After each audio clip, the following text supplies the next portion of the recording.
Heard it, Matt Polly telling you. I'll tell you about it again in our next break. Tony Vitello, the head baseball coach at Tennessee, getting an extension till 2024. You got to get, that's it, a few thoughts here.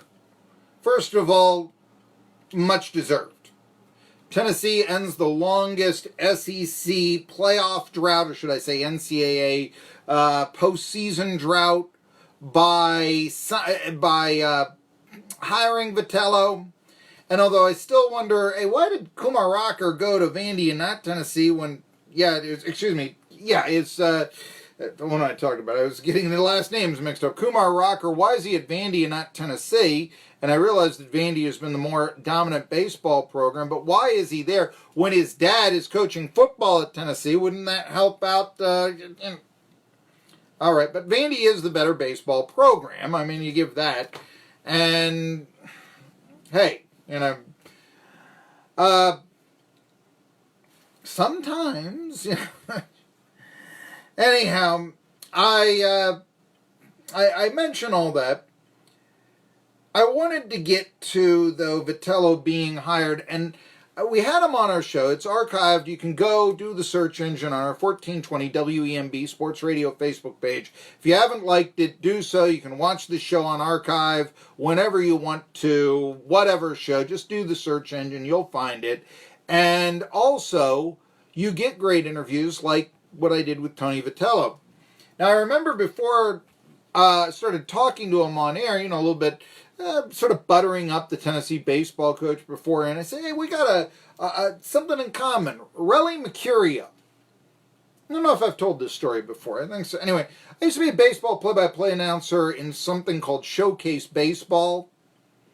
And what Showcase Baseball was, and there's some debate whether or not it's worth it or not, but nevertheless, here's the deal. Let's say you're from a place like, Tusculum. Probably not going to get a lot of attention at Tusculum for a pro contract, right? By the way, Tusculum released their football schedule for next year.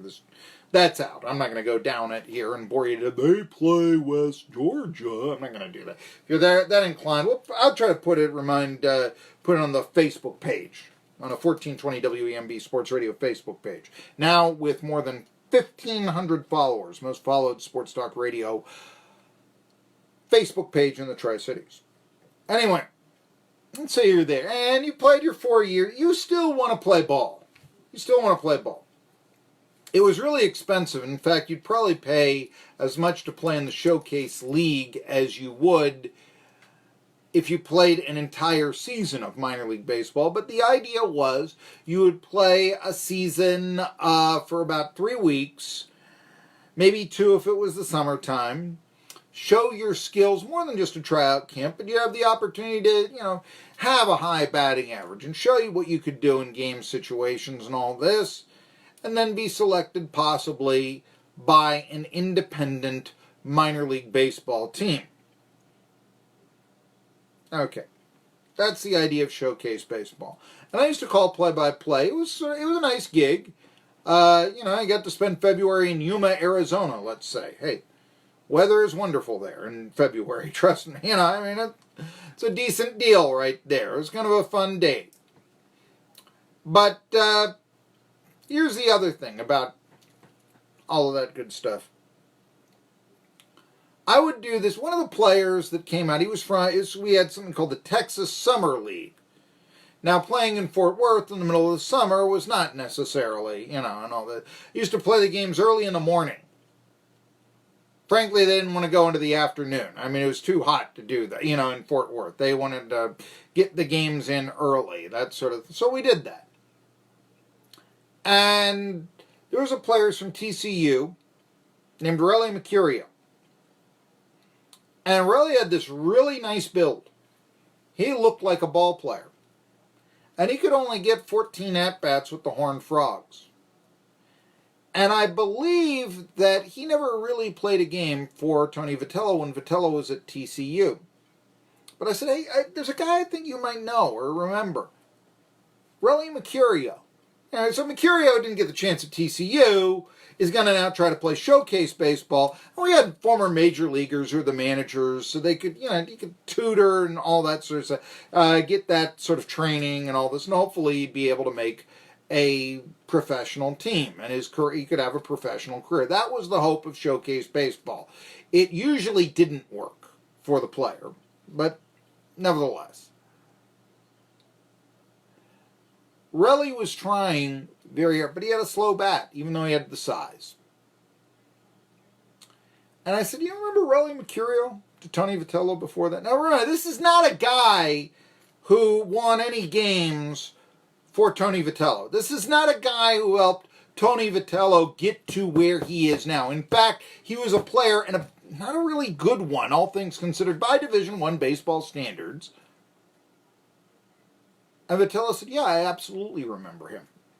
I worked with him, and unfortunately, we just couldn't get him to the next level, But he didn't have bad things to say with Tony Vitello. What's the worst thing he can say? Well, he's not a Major League Baseball player. That's the worst thing you can say about him? I mean, come on, And we talked, I remember him. It was 8 years ago. He was a fringe ball player. How many hundreds of players has Vitello been around since then? He remembered this guy. I kind of think that's what makes Tony Vitello a good coach. My opinion. I haven't had a chance to evaluate his strategy down at UT or whatever. But he got him into the NCAA playoffs this year, first time in 14 years, longest drought in the SEC. That's over with. And above all, he remembered Relly Mercurio. And I thought that was worth something. So I was happy to see Vitello's contract extended to 2024. The other thing, I know we don't have a whole lot of Wake Forest fans around here, but I look at the old map and I see, there's not a Wake Forest fan that's not in Winston-Salem. I mean, I guess we got to figure that out. It's a reason they play in the smallest stadium in Division I college football, but nevertheless, it's 3 hours away. I mean, it's not the interstate drive, but, I get a lot of Virginia Tech news around here. I was just telling you, where's Blackshear going to go? Well, they could have a first-round pick this year, first time since '86. That's ending a 33-year drought, one of the longest in all of college basketball. You get that. But to a lot of places in the Tri-Cities, Wake Forest is actually closer than is Blacksburg, Virginia Tech. We never talk about Wake Forest, though. For whatever reason. Really, it's not where the media market lies. That's why. But still, John Curry, he hired Tony Vitello, then he gets canned because the Tennessee fans didn't like it when Jimmy Haslam told him, hire Greg Schiano. They revolt, no, we can't hire you, Greg Schiano. And then he realizes that it's a lot tougher to get a coach at Tennessee where the expectations are high and the realism is low, all things considered. And so he gets the axe and Phil Fulmer comes in. Okay.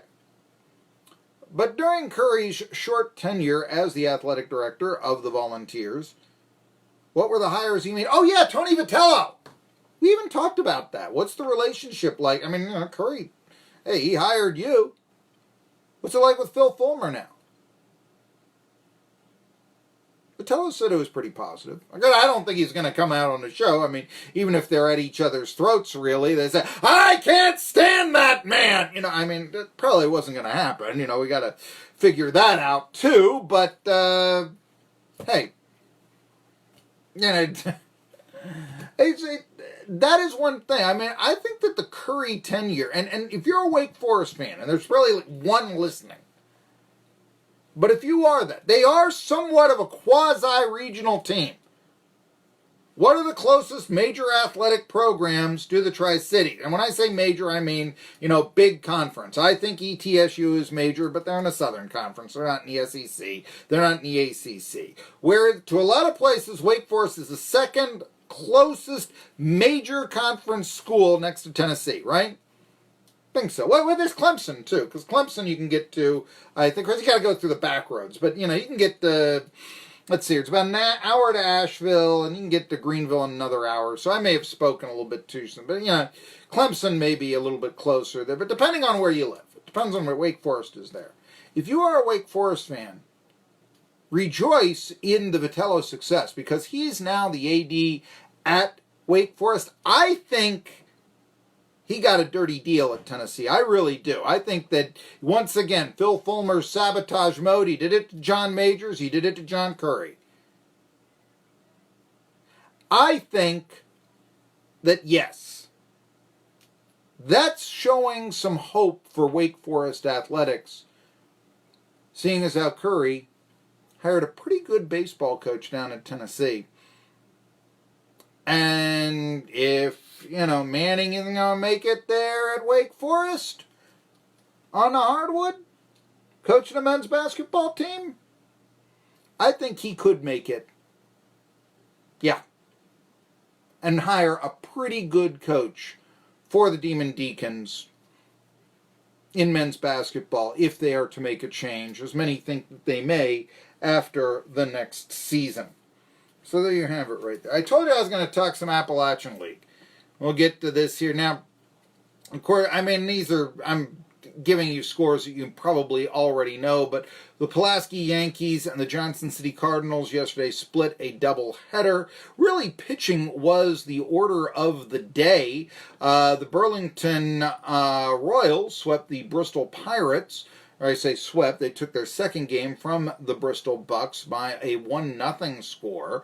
Meanwhile, Elizabethton, who was held for 8 innings to 1 run before Todd Wells drove home the winning runs with a 2-out, bottom of the ninth, bases loaded double on opening day. Well, Bluefield shut out Elizabethton 6-0. And so you had also with the Pulaski Yankees and the Johnson City Cardinals, in those games, the losing team both scored only 1 run. Pulaski beating in the first game of the doubleheader, Johnson City 5-1, losing. Both of these games, by the way, 7-inning varieties. You do that in the minors, sometimes 7-inning doubleheaders, 3-1. You're going to see more and more of that, I think. Now, there was one slugfest up in Danville, as Danville took a doubleheader from the Princeton Rays by the tallies. And that was a 7-inning doubleheader as well by the tallies in 8 innings, 3-2. They scored 2 in the bottom of the 8th to win the game up there in Danville. And also Danville moving to 2-0 on the young season over the 0-2 Rays